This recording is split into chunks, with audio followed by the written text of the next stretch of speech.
Hola, bienvenido a la clase. Hoy vamos a ver lo que sería la forma de presentación del estado de situación financiera o balance general.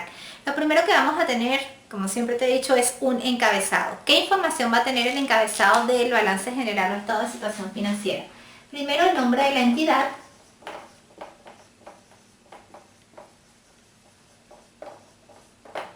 A continuación, el nombre, estado, iba a colocar balance general, pero lo más común ahora es colocar estado de situación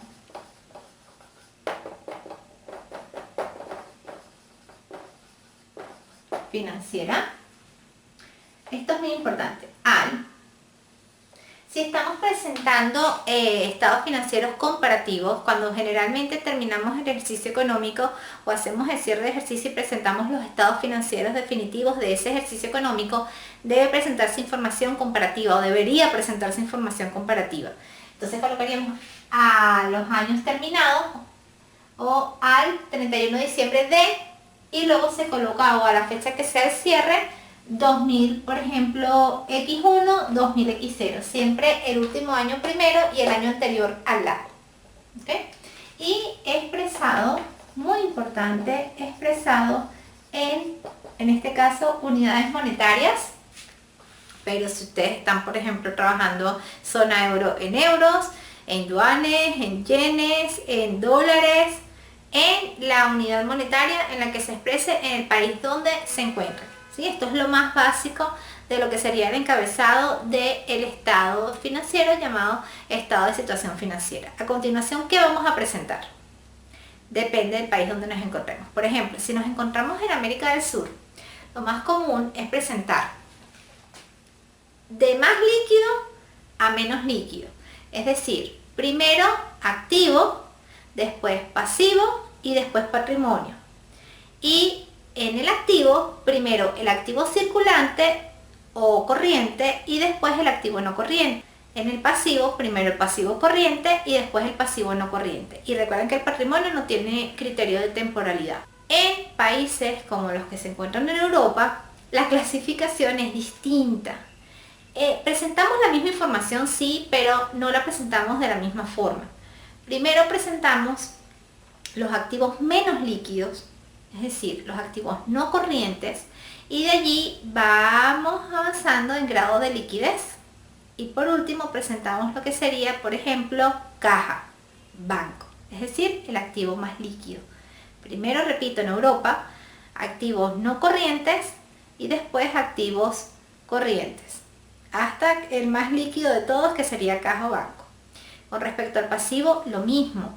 Primero presentamos el pasivo no corriente y después presentamos el pasivo más líquido, por ejemplo, un sobregiro bancario, las cuentas por pagar a proveedores, las que sean más, la que tengan mayor prioridad en pagarse en cuanto a los términos que se han establecido con el proveedor. Por ejemplo, una cuenta por pagar a 30 días. Los impuestos por pagar, por ejemplo, o liquidar, por ejemplo, el IVA.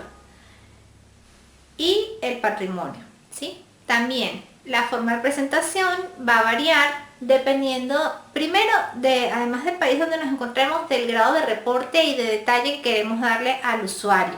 Podemos presentar el estado, el balance general o estado de situación financiera en 3 columnas, en 4 columnas, 5 columnas, 6 columnas. Los sistemas contables, los sistemas electrónicos o computarizados nos permiten emitir reportes más amplios, es decir, ampliando el parámetro, y esto nos permite mostrar mayor detalle de información al usuario. Cuando presentamos el total o el estado financiero definitivo al cierre de ejercicio económico, generalmente se presenta en una sola columna. Y repito, la primera columna sería la del año en curso y la columna del lado, la parte numérica, sería las cifras del año anterior.